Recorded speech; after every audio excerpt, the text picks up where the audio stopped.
Cumprimento, irmãos, com a paz do Senhor Jesus. Amém?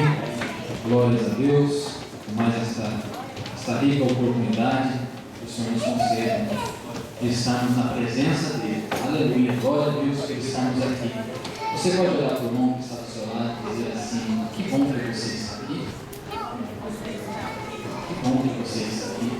Glórias a Deus. Que bom que nós estamos aqui nesta tarde, início de noite, na presença do nosso Deus. Não há lugar melhor que estarmos do que na casa do Senhor. Vale mais um dia na presença de Deus do que 1000 em outros lugares. Glórias a Deus. E Deus ainda fala fortemente no nosso coração. Amém? Eu quero convidar os irmãos a abrir a nossa Bíblia no livro do profeta Joel. Livro do profeta Joel, no capítulo de número 2. Glória a Deus. Versículo de número 17, Joel capítulo 2, versículo de número 17. Enquanto os irmãos procuram, eu queria expressar a minha gratidão ao meu Deus, Deus Todo-Poderoso, que se faz presente aqui nesse lugar, já chegou aqui, já está falando no nosso coração, continuará falando, e agradecer a Deus do nosso pastor Evaldo, serei fiel, pastor, naquilo que o Senhor tem confiado a mim. Agradecer ao Senhor pela sua vida, por toda a sua família. O Senhor tem sido um espírito para a nossa casa. Aos meus companheiros, do Joel, pastor Sérgio, que Deus abençoe a cada um pelas orações que tem sobre a nossa família. Minha filha já está dando glórias a Deus. Aleluia, irmão. Você tem motivo para glorificar o Senhor nesta noite? Então glorifique a Deus em nome de Jesus. Joel capítulo 2, versículo 17. Nós vamos ler o versículo 17 e após nós vamos ler o 23 em diante, amém? Diz assim: chorem os sacerdotes, ministro do Senhor, entre o alpendre e o altar, e digam: poupa o teu povo, ó Senhor, e não entregues a tua herança ao opróbrio, para que as nações façam escárnio dele. Porque diriam entre os povos: onde está o teu Deus? E vós, filhos de Sião, regozijai-vos e alegrai-vos no Senhor, vosso Deus, porque Ele vos dará ensinador de justiça, e fará descer a chuva, a temporã e a seródia, no primeiro mês. E as eiras se encherão de trigo, e os lagares transbordarão de mosto e de óleo, e restituir-vos-ei os anos que foram consumidos pelo gafanhoto, e a locusta, e o pulgão, e a oruga, o meu grande exército que irei contra vós. E comereis fartamente, e ficareis satisfeitos, e louvareis o nome do Senhor vosso Deus, que procedeu para convosco maravilhosamente, e o meu povo não será mais envergonhado. E vós sabereis que eu estou no meio de Israel, e que eu sou o Senhor vosso Deus, e ninguém mais, e o meu povo não será envergonhado para sempre. E há de ser que depois derramarei o meu espírito sobre toda a carne, e os vossos filhos e as vossas filhas profetizarão, os vossos velhos terão sonhos, os vossos jovens terão visões, e também sobre os servos e sobre as servas. Naqueles dias derramarei o meu espírito, e você pode dizer amém. Glórias a Deus. Pode tomar o seu assento, irmão. Glória a Deus por essa palavra. Eu fiquei maravilhosamente cheio de Deus quando o Senhor falou no meu coração dentro dessa palavra, porque quando o Senhor tocou dentro do íntimo, nas profundezas do meu coração a respeito disso, eu não contive as lágrimas, e eu trouxe um tema para essa mensagem. Eu queria estar ministrando em cima do seguinte tema: castigo, perdão e promessa. Em cima desse texto eu quero focar no livro do profeta Joel, que o Senhor levantou o profeta Joel em um tempo de tanta dificuldade, no reinado de Joás, no ano de 835 a 796 a.C. E Deus levanta este homem para falar ao povo, Mas antes disso, antes de trazer a memória de quem era o profeta Joel, eu queria trazer um pouquinho da história deste povo que estava em Judá, para que os irmãos possam ter uma base do conhecimento do que nós iremos falar aqui nesta noite. Irmãos, quando nós lemos, quando nós aprofundamos dentro da palavra do Senhor, nós vamos ver que tanto o povo que estava em Judá e tanto o povo que estava em Israel, eles eram dependentes da presença de Deus, eles eram dependentes da provisão do Senhor. Haja visto que um dia o Senhor prometeu a Abraão, Isaque e Jacó que Canaã, a terra prometida, seria deles por herança. E nós vemos lá na frente, no livro de Números, um dia, Moisés enviando 12 espias até a terra prometida para consultar, para ver qual era a qualificação da terra, a extensão territorial, para ver se a terra de fato manava leite e mel, assim como o Senhor tinha falado a Abraão. E nós vemos que os 12 vão, eles olham a terra, eles veem como era a terra, a extensão, a qualidade, a produtividade daquela terra. Eles voltam com cachos de uva, e eles voltam alegres, mas com o coração também entristecidos. Eles voltam com a alegria de saber que Deus iria dar uma terra fértil, uma terra abençoada para eles. Mas eles voltam com o coração endurecidos, falando: mas existem os nossos inimigos lá. Vai ser difícil nós adquirirmos esta terra. Mas quando Deus promete algo para a nossa vida, ainda que não seja hoje, ainda que não seja amanhã, ainda que não seja este ano, mas a promessa que Deus cumpriu para nós, ela irá se concretizar, porque o nosso Deus, ele não é um Deus que fala coisas erradas e mentira, né? Ele não é filho do homem para que minta, né? Ele não é homem para que minta, nem filho do homem para que se arrependa. Então, se você tem uma promessa de Deus na sua vida, irmão, confia no Senhor, no tempo certo, essa promessa vai se cumprir. E quando eles voltam então até Moisés, 10 falam: ah, é impossível. 10, vai ser difícil. Mas entre eles ainda existiam os remanescentes. Entre eles ainda existiam Josué e Caleb que diziam: aquela terra é nossa por herança, vamos subir animosamente, confiadamente e possuir aquilo que Deus tem nos prometido. De fato, a terra era que manava leite e mel.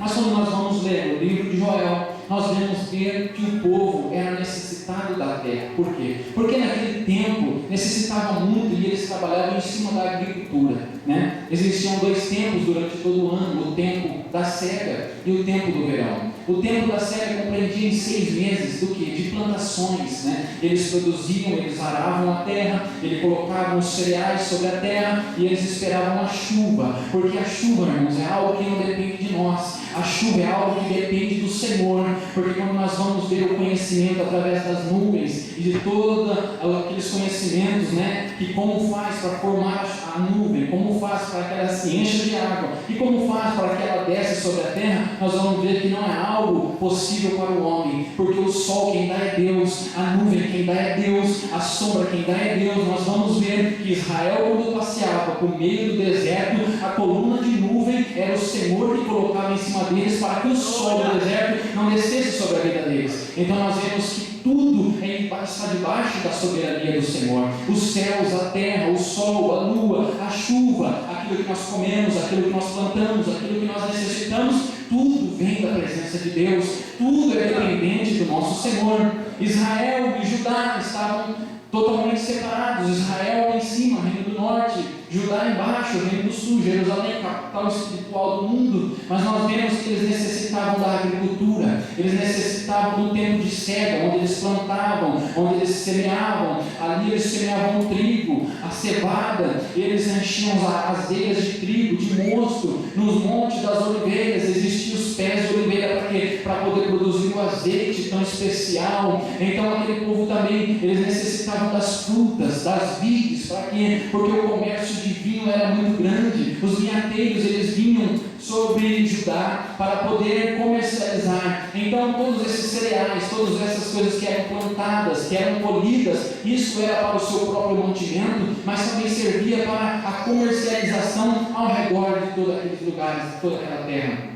Então nós vemos que Judá, eles viviam dependentes do Senhor, com suas próprias mãos, com seus próprios trabalhos, mas eles dependiam do céu, eles dependiam da chuva. E quando não chovia, irmão, e quando a cega falhava, e quando as coisas que estavam plantadas, os cereais, o trigo, a cevada, tudo aquilo, porque do trigo vem o pão era algo tão especial para eles. Eles não comiam muito arroz, não queriam muito feijão, mas o pão não podia faltar. O pão estava na manhã, na tarde, na noite. O pão era o símbolo da Santa Ceia. Eles comiam o pão, eles se alegravam comendo pão, bebendo água, bebendo vinho. Mas então eles necessitavam dos cereais da terra, eles necessitavam daquilo que estava plantado. Mas é já visto que um tempo a chuva não desceu mais, e ao invés deles procurarmos e adorar a presença do Senhor, dizendo: Senhor, manda chuva sobre a face da terra, Senhor. Nós estamos dependentes da Tua presença, nós estamos dependentes da água, do tempo da chuva. chuva para descer, para que possa alagar essa terra, para que possa crescer, produzir frutos, produzir o alimento para o nosso sustento. Mas não, eles olhavam para a cega e disse: falhou a cega, mas nós temos a segunda opção, ainda tem o verão aí para frente, o verão vai chegar. E quando falhou a cega, eles deixaram os cereais de lado, e agora eles começam a procurar a respeito das frutas, as pés das macieiras, as romanzeiras, a vide, as uvas que habitavam em Judá. Então eles dependiam de todo o fruto para que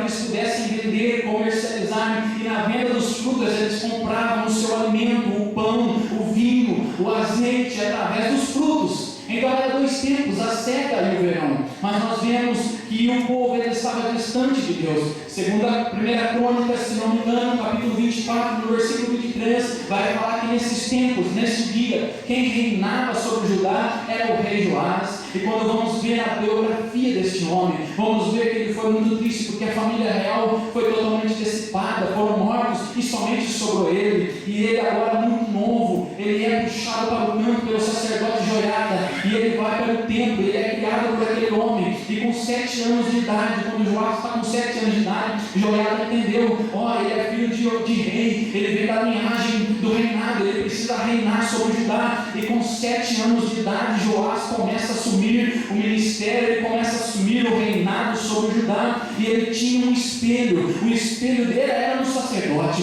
assim como nós, a igreja, tem um espelho em Cristo, mas também tem um espelho no pastor, tem um espelho no presbítero. Nós olhamos para eles dizendo: queremos ser como eles. Nós olhamos para Cristo, para o Senhor, eu quero ser como o Senhor. As pessoas olham para mim, tem que entender que eu sou um cristão, que eu sou um crente, servo de Deus. Então Joás, ele dependia daquele homem, daquele sacerdote chamado Joiada. Mas era visto que o tempo, Joiada partiu para o Senhor, ele morreu. E então qual foi o conhecimento daquele rei? O que ele tinha estruturado para a sua vida? O que ele tinha? Onde estava a sua confiança? A sua confiança estava no Senhor Todo-Poderoso, ou a sua confiança estava no braço do homem? Mas a Bíblia vai dizer que a sua confiança não estava em Deus, a sua esperança, os seus projetos de vida não estavam no Senhor. Porque quando agora Joiada morre, então ele deixa de servir a Deus. Outrora ele tinha construído a casa do Senhor, pintado as portas, reformado a casa do Senhor inteirinha. Mas quando Joiada morre, eles viram as costas, tampam a porta da casa do Senhor e vai servir aos ídolos, aos deuses estranhos, vai servir ao Deus Baal, porque a cultura dizia que o Deus Baal era o Deus que mandava chuva sobre a face da terra. Nós vamos ver também que Deus um dia levanta Elias para falar para o profeta Acabe: segundo a minha ordem, não chove mais sobre a face da terra. Deus falou para ele: vai, Elias, e fala e prega a minha palavra. Senhor, mas eu vou pregar o quê? Elias, eu vou cessar o céu, não vai cair mais uma gota de água do céu. E você vai em Acabe e fala para ele. Elias chega em Acabe e fala: Acabe, segundo a minha ordem, na presença do meu Deus, chuva não cai mais sobre a face da terra, enquanto eu dizer. E olha só, irmãos, quando a seca vir, não se preocupe. Quando o tempo de perseguição vir, não se preocupe. Quando o tempo de dificuldade vir, não se preocupe, porque Deus leva Elias lá embaixo, no ribeiro de Criate. Ele manda Elias lá. Elias sem provisão. O que tem na beira do ribeiro? A não ser matos, a não ser água. Não tem alimento, não tem plantações, não tem árvores frutíferas. Mas o Senhor disse a ele: não se preocupe, Elias. Ainda antes que a palavra saísse da sua boca dizendo: Senhor, o que eu vou me alimentar? Deus olhou para ele e falou assim: não se preocupe, porque eu já ordenei para que os porcos tragam um pão e tragam uma carne para você se alimentar. Não se preocupe, Elias. Vai e faz a minha vontade. Vai e prega a minha palavra. Elias vai, e no tempo oportuno ele sobe e diz: Acabe, reúna os sacerdotes no monte do Senhor. E eles reúnem os sacerdotes, e Elias orando. Então aquele Deus que fizeram fogo cair do céu sobre o holocausto, o Deus que fizeram fogo cair do céu sobre a oferta, esse é o verdadeiro Deus. Ele estava querendo dizer: hoje vocês vão conhecer quem é Deus de verdade. Hoje vocês vão conhecer, vão deixar as práticas mundanas de lado e vão entender que só existe um Deus Todo-Poderoso, que é o Deus que está sobre a minha vida. Elias olhava para eles, começa a adorar o seu Deus, e Elias começa. E os sacerdotes, os profetas de Baal começam, eles preparam o altar, eles colocam o cordeiro picado, e eles começam a se dobrar. 450 profetas de Baal em volta do altar, e eles começam a clamar ao Deus Baal, dizendo: Deus Baal, manda chuva, manda fogo sobre os céus, sobre a terra, consome o holocausto, para que todos possam conhecer que só o Senhor é Deus. E eles começam a clamar, e a clamar, e a clamar, e haja visto que o fogo não desce desce e o céu não se fecha e nada acontece. Então eles começam a arrancar as suas vestes em sinal de sacrifício. Eles pegam os cacos de telha ou algo que cortava os seus punhos e começam a se rasgar, derramando sangue dos seus próprios braços, dos seus próprios corpos, para um sacrifício ao Deus Baal. Mas é já visto que havia o meio-dia do outro dia, já nada acontecia. E Elias olhava para ele e disse assim: fala mais alto, procure mais alto, clame a esse Deus mais alto. Ele deve estar ocupado, eu acho que ele está ocupado fazendo alguma coisa, então grite. E eles gritavam, e eles clamavam ao Deus Baal, e Baal não respondia. E já visto que não respondia, ele falou: então prestem atenção,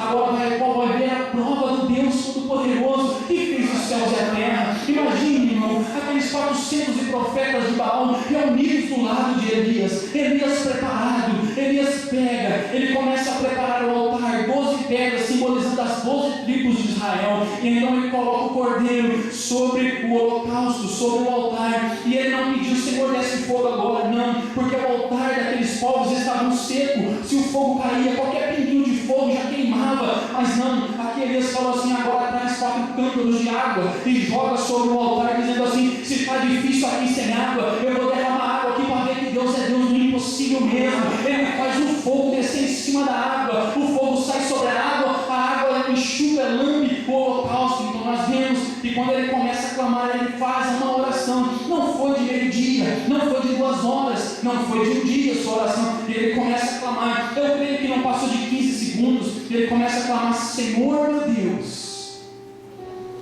manda fogo sobre a face da terra, Senhor. Consome esse holocausto, para que eles possam entender que só o Senhor é Deus. Aleluia! Não precisa de muito, não precisa de muito para falar com o seu Deus. Porque dizem as nações: aonde está o teu Deus? Eles têm olhos, mas não conseguem enxergar, têm ouvidos, mas não conseguem ouvir, têm nariz, mas não conseguem cheirar, têm boca, mas não conseguem pronunciar, eles têm mãos, mas não apalpam, têm pés, mas não andam. Cadê o seu Deus? Eu não estou vendo ele aqui, Elias. Ele não está aqui, como vai descer fogo do céu? Não está vendo? Então calma aí. Senhor, por favor, derrama fogo. Não passou 15 segundos e o fogo começou a descer do céu sobre a terra, consumiu o holocausto, e todos entenderam que só há um Deus soberano sobre a face da terra. Que Deus é esse? É o Deus que está aqui nessa noite falando com você, é o Deus que está aqui falando conosco. Glória a Deus! Glória a Deus! Não vai a chuva sobre a face da terra. Elias olha: Deus, está bom? O Senhor: Elias, eu vou te usar mais ainda. Não acabou ainda não. Derramou fogo do céu, agora vai vir água. Então sobe o Monte Carmelo. Elias e o seu servo, ele pede para o servo: sobe até o topo do monte, o topo, e olha no horizonte, vê como é que está o céu. E ele começa a olhar pela primeira vez, desce Elias, o céu está limpo, está azulzinho. Ah é? Tudo bem. Então vai pela segunda. Ele foi pela segunda, olhou e nada de nuvem, nada de tempo fechado. Ele volta para Elias, ele só vai pela terceira. É assim 7 vezes. Mas na 7ª vez, quando ele subiu o monte e ele avistou, quando ele desce, ele fala assim: Elias, tem uma nuvem do tamanho da mão de um homem. Do tamanho da mão de um homem. Elias falou assim: então prepare-se, porque chuva vai cair sobre a face da terra. Aleluia! Glória a Deus. Irmãos, Deus é um Deus maravilhoso. O nosso Deus, ele é um Deus que ele faz conforme o seu querer, mas ele mostra para que nós podemos entender que ele é Deus. O Deus já tem manifestado a presença dele na sua vida. Quantas vezes já visto que talvez você pode ter pensado: eu não cria em Deus, eu não conhecia Deus, eu não acreditava em Deus. Mas um dia Deus não se apresentou a você. Um dia Deus não chegou na sua frente e falou assim: hoje você crê que eu existo? Deus ainda outrora falou ao seu coração, dizendo, trazendo uma palavra ao seu coração direta, daquilo que você vivia outrora e que hoje vive na presença de Deus. Você já teve uma intimidade com Deus? Você conhece esse Deus que eu estou pregando? O Deus de Elias? Você conhece o Deus que é o dono do tempo? Ele traz a chuva, ele traz o fogo, ele fecha o tempo, ele traz o sol, ele traz a lua, ele traz o calor, ele traz o verão. Tudo está debaixo da sua soberania. Você conhece esse Deus? Glória a Deus. Aleluia. É sobre esse Deus que eu estou falando no livro de Joel. Porque agora o povo, tanto o rei Joás como o povo, deixaram de crer em Deus. E Deus tira a sua presença do meio do povo. Sabe o que é você estar vivendo e está sedento? Você vem para a igreja e não consegue sair com a resposta. Sabe o que é você entrar dentro do templo do Senhor, até animosamente, até com o seu ânimo lá em cima, para hoje eu quero, e você chega no culto, tenta, nada, e você volta para casa do mesmo jeito. Ou você está aqui, você começa a conversar com os irmãos, e há um sorriso nos seus lábios, porque o coração lhe formoseia o rosto. Mas às vezes existem pessoas que usam uma máscara por cima. Elas mostram que estão bem, elas mostram que estão alegres, elas mostram que estão felizes. Você olha para ela e fala assim: nossa, como a irmã está com um sorriso bonito, como o irmão está com um sorriso bonito, ele te dá uma paz do Senhor, ele conversa com você, mas só Deus sabe quando ele tira os pés daqui de dentro, quando ele vai para casa. Só Deus sabe o que passa dentro do seu coração. Só Deus conhece o que estava acontecendo, porque esse povo estava dependente do alimento sobre a face da terra. A Bíblia vai dizer que no livro de Joel, ele condiz com o grande dia do Senhor. Porque nesses tempos, quando o povo não buscava mais a presença de Deus, quando o povo deixou de buscar a presença de Deus, deixou de confiar em Deus, Deus mandou uma nuvem de gafanhoto grandiosamente sobre a face da terra e começou a consumir todas as plantações, todos os cereais que estavam sobre a face da terra, todas as plantas, todas as frutas, todas as árvores frutíferas que estavam sobre a face da terra. Os gafanhotos fez uma limpa, eles arrancaram tudo, e agora Judá olhando e falando que vamos sobreviver, porque se nós perdemos a cega, podemos confiar no verão. Mas agora o gafanhoto veio e levou aquilo que era do verão, levou aquilo que era da cega, não sobrava mais nada para eles, não restava mais nada para eles. E às vezes o inimigo vem sobre as nossas vidas, tirando o seu ânimo de adorar a Deus, tirando o seu fervor de falar em línguas estranhas, colocando algo nos seus pensamentos, na sua cabeça, para você se esquecer das promessas que Deus tem feito para a sua vida. E você vem para o culto, você vem para a igreja até animoso, mas chega aqui e não consegue mais sentir a presença de Deus. Por quê? Porque o gafanhoto chegou na sua vida, o migrador, ele roubou tudo aquilo que havia de esperança na sua vida. Mas haja visto que se você estiver na presença de Deus,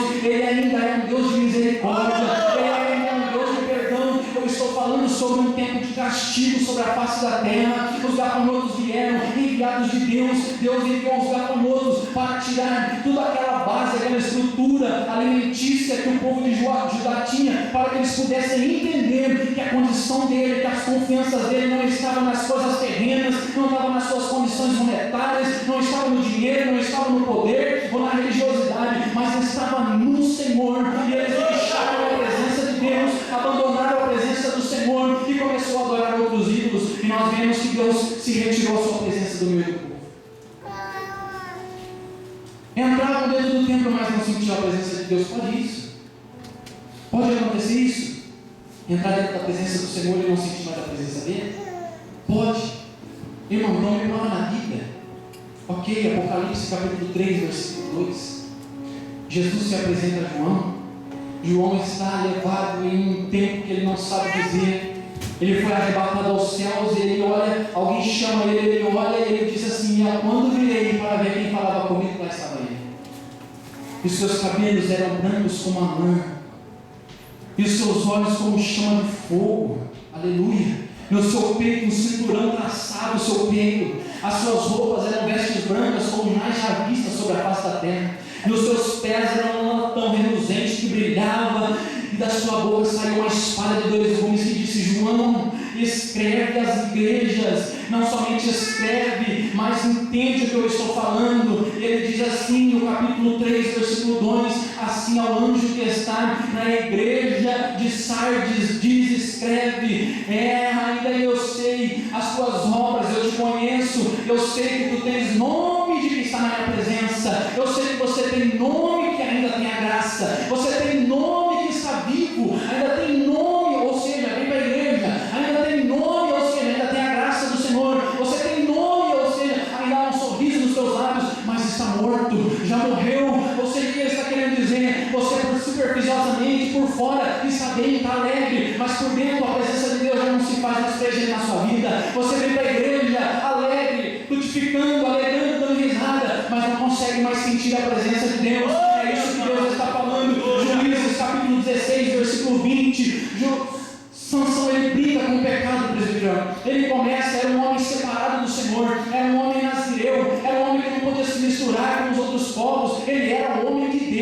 e haja visto que as crianças olham e se espelham nele, porque um dia, com uma queixada de jumento, ele mata 1000 soldados, mas haja visto que um tempo chegou na vida dele, que ele conhece uma mulher chamada Dalila, e o nome Dalila significa fraqueza, ou seja, Sansão, o forte e todo-poderoso, sendo vencido pela fraqueza. Ou seja, Dalila diz assim: Sansão, livrei os filisteus. Sansão, livrei os filisteus para te pegar, disse ele, sairei como das outras vezes. Porque já estava brincando com o pecado, já estava brincando de ser crente, já estava brincando com as coisas do mundo, e disse ele: sairei como das outras vezes. Então ele foi amarrado, seu cabelo cortado, seus olhos vazados, e eles amarraram Sansão. Ele disse assim: agora eu vou pegar minha força e vou derrubar tudo. E quando ele procura a força já não estava mais. Quando ele procura o ânimo já não estava mais. E a Bíblia vai dizer: ele não sabia ele que o Espírito do Senhor já havia se retirado dele. Meu Deus. Oh. 1 Reis, capítulo 22, versículo 24. Micaías, servo do Senhor, profeta, olha para Josafá e para o rei do reino do norte, e olha assim: se subir contra Ben-Hadad, se for pelejar contra o rei da Síria, vai morrer os dois. Então Zedequias, o profeta do reino do norte, lhe dá um soco no queixo de Micaías e diz: por onde foi que o Espírito de Deus saiu de mim para falar em você? Micaías não entendeu, mas o Espírito de Deus já não estava mais na vida dele. O Espírito de Deus estava falando sobre a boca de Micaías. Zedequias olhou: para onde foi que o Espírito saiu de mim para falar em você? Ele não entendeu. Ele achou que o Espírito Santo ainda estava na vida dele, mas o Espírito Santo já não se fazia morada mais, porque estava em pecado, porque estava em más obras. Cantares de Salomão, capítulo 6, versículo 1. No capítulo 5 ela começa a expressar o seu sentimento ao amado. É a igreja, é a noiva falando sobre o noivo. A noiva, quem é a noiva? É a igreja falando do noivo. Quem é o noivo? É o Jesus Cristo, nosso amado. Então a igreja começa a falar: ah, ele é lindo, ele é belo, ele é formoso. E ela começa a expressar as belezuras e as formas de Jesus Cristo. Mas no capítulo 6, no versículo 1, ela ouve uma pergunta dizendo: para onde foi o teu amado? Ó, mais formosa entre as mulheres. Alguém notou que ela fala dele, que ela dá testemunho dele, que ela apresenta ele às pessoas, mas notaram que ele já não estava mais na vida dela. Para onde foi o teu amado? Ó, mais formosa entre as mulheres. Ou seja, você fala de, é contraditório, não é possível. Fala dele e não ter a presença dele na vida. Fala dele que ele é bom, que ele é maravilhoso, mas não ter a essência dentro do seu coração. Não é possível, é contraditório. Cantares de Salomão: para onde foi o teu amado? Ó, mais formosa entre as mulheres, mas nós iremos buscá-lo contigo. Ainda existem umas pessoas, ainda existe o povo remanescente que está dentro da igreja. Às vezes a pessoa vem, ela é crente, ela tem até um ministério dentro da casa do Senhor, mas ela está vazia de Deus, ela está vazia da presença do Senhor, ela não sente mais alegria, ela não fala mais em língua estranha, ela não tem mais a essência, perdeu por causa das dificuldades dessa vida, pelas assolações dessa terra. Ela era na casa do Senhor buscando algo para satisfazer o seu coração, mas ela sai mais vazia do que entrou. Ela parece o crente Raimundo: um dia está com o pé na igreja, no outro dia está com o pé no mundo, num dia faz aquilo que é de Deus, no outro dia pega contra Deus, e o Espírito do Senhor já não está mais na vida dela. Mas Cantares de Salomão, capítulo 6, versículo 1, vai dizer: mas nós iremos resgatar eles juntos. Aleluia. Glória a Deus, aleluia. Tu pertences à essência do amado. Tu pertences à essência do amado da minha alma. Ó, mais formosa entre as mulheres. Quem é formosa? Quem é mais formosa? A igreja de Cristo. A igreja do Senhor, ela é mais formosa. Ela é bela aos olhos do noivo. Olha que um dia o Senhor descerá com uma voz de arcanjo e alarido, dizendo: ai, bem-aventurados, ó, minha amada, mais formosa entre as mulheres. É Cristo dizendo: um dia eu vou voltar para resgatar aqueles que estão na minha presença, para tirar a igreja da terra. Na primeira vida ele veio para estabelecer, na segunda vida ele virá para resgatar a terra, a igreja da terra. Glória a Deus. É o noivo dando testemunho da noiva. É a noiva falando assim: ó, mais formosa, eu prego Jesus, eu prego Deus, eu vou evangelizar. Mas cadê ele?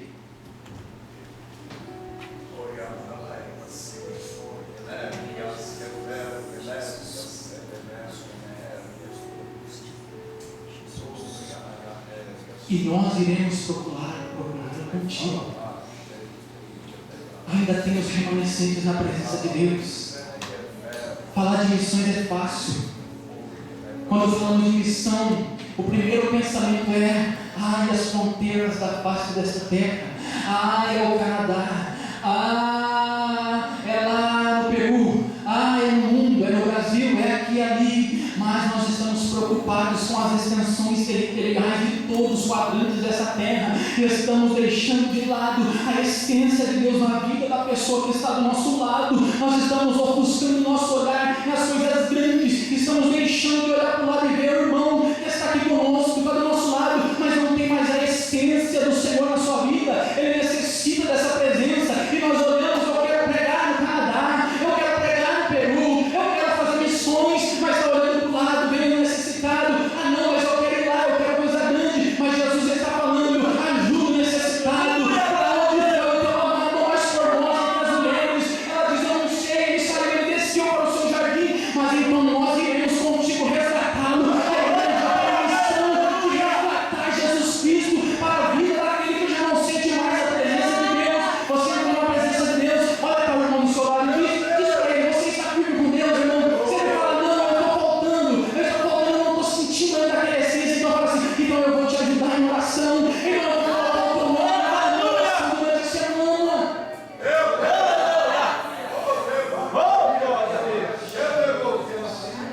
Aleluia! Glória a Deus. Glória a Deus! E o que fazer, irmãos, numa situação como essa? Quando entra na igreja e não sente mais a presença de Deus? O que fazer numa situação dessa? Quando sabe, quando vive uma vida, às vezes você até ora e fala: Deus, eu preciso, Senhor. Vem, Senhor. Me enche, me transborda, Senhor. Davi não tem ausência de Deus na sua vida. Salmo 51, Davi diz: Senhor, cria em mim um coração puro e um espírito reto, mas não tira de mim a presença do teu Espírito Santo. Aleluia! Ele notou a ausência de Deus na vida dele. E existem muitas pessoas que não estão percebendo a ausência de Deus na sua vida.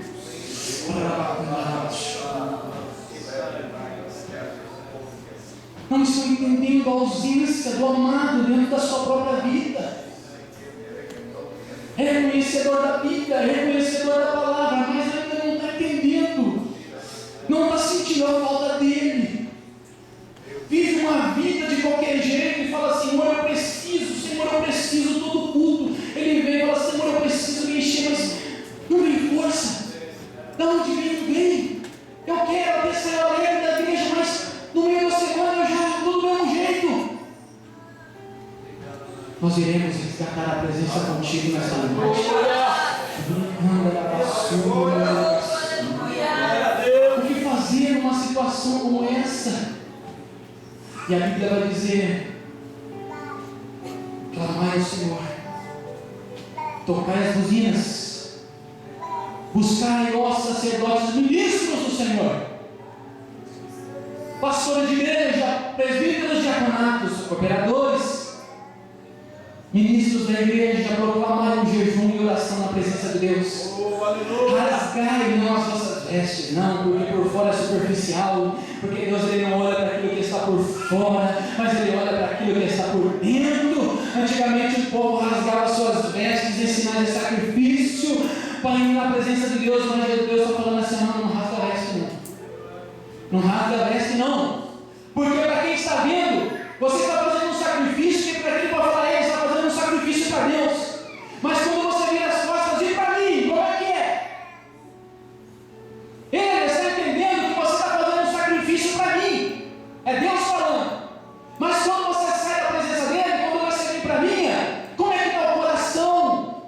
Eu não quero rasgar as vestes, eu não quero que você tire os sapatos, eu não quero que você jogue areia sobre a cabeça, eu não quero que você rasgue a cabeça, eu quero que você quebrante o coração.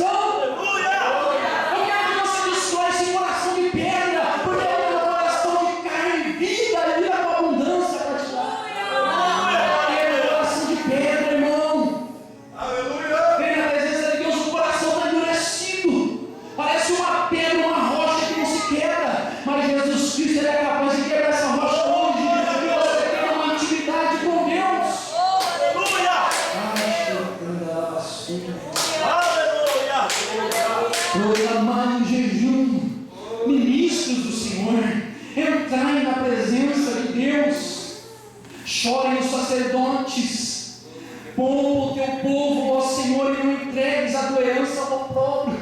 Entra na presença do Senhor, se humilha. Irmão, ainda tem tempo de misericórdia sobre a sua vida. O nosso Deus é riquíssimo em misericórdia. As misericórdias do Senhor são as causas para nós não sermos consumidos. Vamos ser sinceros, não vamos ser hipócritas não. Quantos de nós pecamos? Todos os dias pecamos, mas se pedir perdão para Deus, ainda tem misericórdia. Mas quantas vezes nós erramos, somos errantes, palavras, visões que saem de nós, coisas erradas. Quantas vezes fazemos isso? Mas você tem entrado na presença do Senhor, tem chorado, tem falado: Senhor, perdoa os meus pecados, eu me arrependo do que tenho feito. Sabe por que a misericórdia não vem sobre as nossas vidas? Sabe por que muita gente está com o coração endurecido? Sabe por que o novo de Deus não chega? Porque ele está com uma máscara, porque ele está revestido do mundo, porque ele olha para o mundo e fala: ontem eu pequei. Aí ele entra dentro da igreja e o diabo fala assim: lembra daquele pecado lá que você cometeu. Aí ele lembra daquele pecado que ele cometeu na semana passada, no mês passado, e aquele pecado impossibilita glória a Deus que sai da sua boca, impossibilita que o novo de Deus chegue na sua vida. Por quê? Porque parece que ele está trancado dentro daquela vida. Ele chega na igreja e parece que ele está fechado lá no banco. Ele lembra: mas eu pequei ontem, mas eu tomei uma cervejinha ontem, isso, mentira da presença de Deus. Então ele olha, ele vê todo mundo dando glória, aleluia, louvado seja o Senhor, aquela presença de Deus no culto. E ele fala: por que eu não consigo pensar nisso? Foi porque eu pequei ontem. E ele se fecha, ele esquece que se ele se ajoelhar e buscar a presença de Deus, Deus traz a misericórdia sobre a sua vida. O sangue de Jesus é autossuficiente para perdoar os seus pecados. Não foi à toa, de forma em vão, que o sangue vertia na cruz do Calvário até molhar o chão, até sujar o chão de sangue. Não foi à toa. Jesus olhou, ele viu que havia uma alegria no seu coração, olhando para o povo que está aqui nessa noite.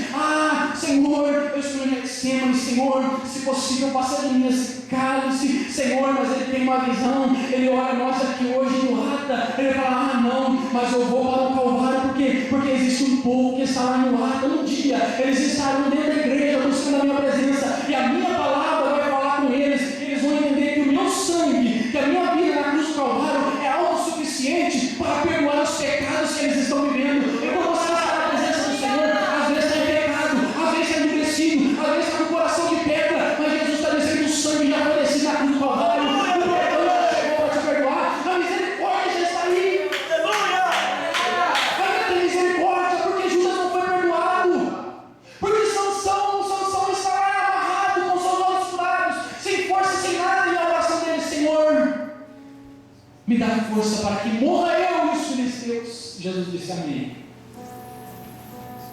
E se a oração fosse diferente? E se a oração fosse: Senhor, perdoa os meus pecados, Senhor, eu estou arrependido, poupa a minha vida dos filisteus? Não seria diferente? Porque Judas não pediu perdão a Deus para vender por 30 moedas de prata? Porque o coração é assim, por isso não consegue pedir perdão, não consegue entrar na presença de Deus. Fala: Senhor, por favor, o Senhor me conhece, me perdoa. Não tem coragem, por essa coragem não chegar, e por essa pronúncia não sair dentro de você, se apresentando ao Deus vivo que está te vendo, que te julga vivo e morto. Você morre e Deus não consegue misericórdia para a sua vida. Hoje é noite de você pedir perdão para Deus. Eu não sei com quem a palavra está falando, mas uma coisa que eu aprendi é pregar aquilo que o Senhor colocou no meu coração. Aleluia. É isso. Não importa se o culto tem um tema propício de missões, ou se o culto tem um tema do círculo de oração. Não é isso. Eu estou querendo te fazer entender. Mas se o Senhor colocou no seu coração: prega isso aqui, você fala: Senhor, não, mas o tema é aquele lá. Mas você preparou uma mensagem, um esboço está preparado. E aí Jesus fala: eu não quero que você pregue isso, eu quero que você pregue isso aqui. Oh, aleluia. Dê ouvidos à palavra de Deus. É por isso que eu estou pregando essa mensagem aqui. Eu já tinha uma mensagem preparada para pregar outra, mas Deus falou: não, vai nesse rumo, prega essa palavra. Deus está passeando aqui, irmão. Ele está tocando alguns corações aqui. Eu já posso sentir a presença dele aqui, irmãos. O castigo veio.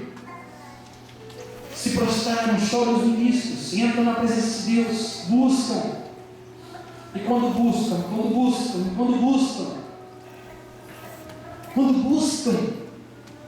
até que Deus responde, até que Deus fala, Deus soa a sua voz do céu para as nossas vidas. E qual foi a voz que Deus falou para eles? Em um tempo de castigo, em um tempo que eles erraram, mas se arrependeram. Aí qual era o prosseguimento? Qual era a vida que eles teriam após aquelas duas fases, tempo de castigo e tempo de perdão? Como seria a vida? Ou seja, você estava vivendo uma vida que o coração estava entristecido, entrava na presença de Deus, mas não sentia. Mas teve um dia que você se prostrou na presença do Senhor e falou: Senhor, me perdoa. Hoje eu quero ter uma transformação. Senhor, hoje eu quero ter uma libertação. Senhor, hoje eu quero ter uma intimidade com o Senhor. Tempo de perdão. Passou o castigo, passou o perdão. Como será a vida nova? O que Deus vai te dar a partir de hoje? Versículo 23. E vós, filhos de Sião, regozijai-vos e alegrai-vos no Senhor vosso Deus, porque Ele vos dará ensinador de justiça, e fará descer a chuva e a temporânea serôdia na primeira vez. Você sabe o que é chuva temporânea e chuva serôdia? O povo era um povo que necessitava da terra, e o céu não se abria de jeito nenhum. Não se abria de jeito nenhum. E todos nós entendemos que quando a chuva ela vai cair, precisa se formar as nuvens, o tempo precisa fechar, né, para que a chuva possa descer. Mas sabe o que significa chuva temporânea? É quando todo mundo está olhando para o céu, pastor Sérgio, e ele está vendo que o céu está azul, mas é aquele azul que você sai de casa e fala: hoje eu não vou levar o guarda-chuva, porque é um sol de rachar, e o céu azul desse jeito. Mas chuva não chove mesmo hoje, mas a chuva temporânea é a chuva que Deus vai cair no meio do sol brilhando e no meio do céu azul. O povo olhava e falava assim: mas hoje não vai chover. Mas já se arrumou, já chorou na presença de Deus, já pediu perdão. Então, mas eu não preciso de nuvem para fazer chover. Eu sou um Deus de causas impossíveis, então eu mando a chuva temporânea, a chuva que não precisa de nuvem, a chuva antes da hora, a chuva antes do tempo, é a chuva temporânea. Deus começa a mandar chuva sobre a face da terra. Aleluia. E qual é a chuva serôdia? A chuva serôdia é quando você vê que o tempo está fechado. Você sai de casa para o trabalho e vê que o tempo está de chuva. O céu está negro. Você pega o guarda-chuva. Hoje vai chover. E quando você vai trabalhar, quando você chega no seu serviço, o céu está aberto. Por quê? A chuva serôdia. Deus não manda. Deus manda depois do tempo. A hora que o tempo abre, então, Ele faz a chuva cair. A chuva serôdia. A chuva depois do tempo. Irmão, mas você está falando, irmãos, você está esperando uma bênção? Você está esperando uma resposta do Senhor? Pode ser que você está contando com essa vitória no ano que vem, mas Deus pode mandar chuva serôdia hoje. Ou você está contando com a vitória hoje, e Deus vai mandar chuva temporânea amanhã. É o tempo de Deus, é a chuva de Deus, mas Ele vai mandar no primeiro mês da visita da palavra. A Bíblia está dizendo que Deus mandará a chuva serôdia e a temporânea no primeiro mês. É naqueles tempos, em tempos que passaram de castigo, em tempo de perdão, mas a bonança vai vir, uma promessa de Deus sem feita. É no primeiro mês que a chuva vai descer, e que as plantações vão crescer, que as árvores ficarão frutíferas, que as coisas que davam errado vai começar a dar certo. É no primeiro mês, mas antes disso é necessário para o joelho. Deus, aleluia, glória a Deus, antes disso é necessário se prostrar na presença do Senhor. Mas não vai só cair chuva sobre a face da terra, as ilhas se encherão de trigo, os lagares transbordarão de mosto e de óleo. Restituir-vos-ei os anos que foram consumidos pelo gafanhoto. Não foi só um ano de dificuldade, não foi só um ano de castigo, não foi só um ano de luta, foi muito tempo. Há quanto tempo você está nessa luta, irmão? Há quanto tempo você está nessa dificuldade, irmão? Mas o dia que você se prostrar deitar na presença do Senhor, humilhar na presença do Senhor, a recompensa vai vir. A recompensa vai vir sobre a sua vida e Deus vai restituir. Aí você fala, perdi 3 anos de vida andando nas drogas, andando na bebida, não tem importância. Deus vai trazer 3 anos de alegria, de paz, de regozijo, de felicidades. Aleluia. E quando falamos de restituição, não tem como não lembrar de Jó. Não entender que o homem, com uma dificuldade, com uma doença no seu corpo, pega o cabo de telha e começa a se coçar. E tendo que lembrar que há dias atrás ele teve que enterrar seus 10 filhos. A sua riqueza foi roubada. Tudo que ele tinha foi destruído. A sua família foi destruída. Mas em tempo de dificuldade, de caos na vida de Jó, ele teve coragem de olhar para o céu e dizer: mas eu sei que o meu Redentor vive. E Ele vai se manifestar na minha vida. O diabo olhando e Deus falando assim: está vendo, diabo? Ele é fiel na dificuldade, Ele é fiel na prova, então restituirei os anos que foram consumidos. Jó olha para trás, tinha perdido 10 filhos, Deus traz os filhos de volta. Jó tinha perdido a sua fazenda, Deus traz a fazenda de volta. Jó tinha perdido tudo, Deus traz tudo de volta com abundância. Mas antes disso, é preciso ir para o joelho. É preciso entrar na presença do Senhor. E se estava vivendo sem a presença de Deus, se estava vivendo distante de Deus, se estava vivendo buscando a presença de Deus e não conseguia, quando teve uma intimidade com Deus, Deus perdoou, então a promessa vai vir. E há de ser que depois derramarei o meu Espírito sobre toda a carne, e os vossos filhos e as vossas filhas profetizarão, os vossos velhos terão sonhos, os vossos jovens terão visões, e também sobre os servos e sobre as servas, naqueles dias derramarei o meu Espírito. Esses dias são agora. Deus prometeu que mudaria. Deus falou: eu trago castigo quando está no pecado, eu trago perdão quando tem arrependimento, mas eu trago uma promessa do Espírito Santo. Ei, você está vivendo na presença de Deus, se humilhou nesta noite, se prostrou na presença de Deus nesta noite, então a promessa está sobre a sua vida nesta noite. O Espírito do Senhor vai se apoderar da sua vida. Saúl saiu de Samuel, Saúl pensava em voltar para casa, porque estava procurando jumenta, mas Samuel disse: não volta para casa não, é necessário que você saia daqui, passa até o sepulcro de Raquel e vai num rancho de profetas. O que eu vou fazer no rancho de profetas, Samuel? Vai lá, porque lá vai haver homens, profetas, sacerdotes, e eles estarão profetizando. Você vivia sem o Espírito, mas agora sai e entra no meio deles, e o Espírito que está neles vai entrar em você, e você será transformado em um novo homem, em uma nova criatura. Ele entrou na presença de Deus. Quando ele entra na presença de Deus, o Espírito Santo se apodera da vida dele, e ele se transformou em um novo homem. Você está aqui nessa noite, quer ter essa transformação? Quer ter essa transformação com o Senhor? Eu peço que a igreja, por favor, se coloque em pé. Oh, glória a Deus! Aleluia, Jesus!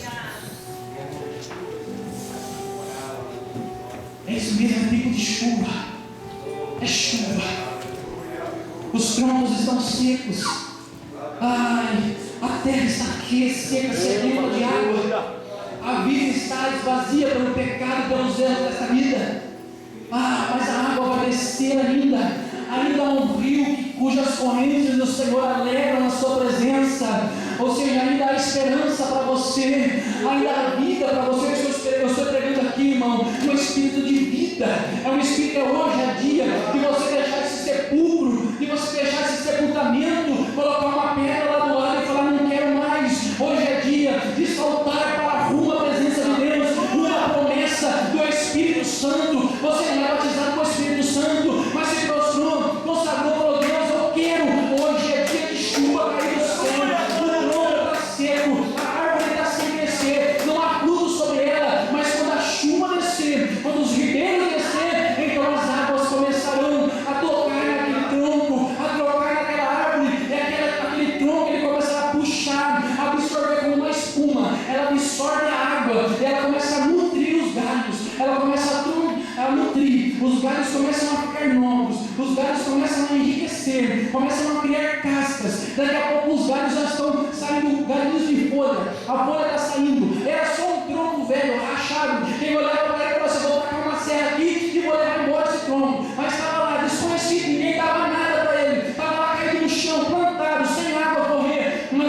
vida. Jesus Cristo morreu na cruz do Calvário e Ele é a água da purificação. Ele é a água que pode transferir aquilo que havia mortidão, aquilo que não havia vida. Ele é um espírito de vida para te dar hoje. Então as águas descerão, as águas de regeneração, elas vão passar por esse tronco, e quando ela passar, esse tronco ele começará a absorver essa água.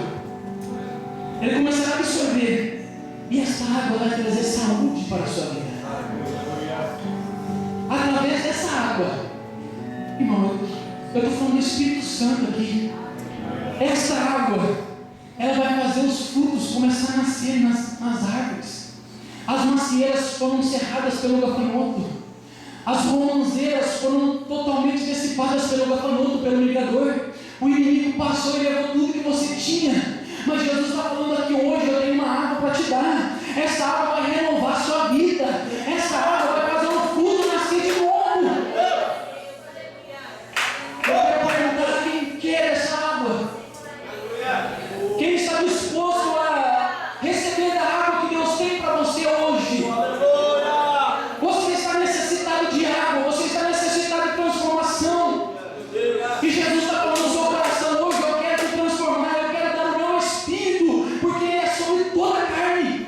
Você não está fora dessa promessa, você está fixado nessa promessa, e ela vai permanecer até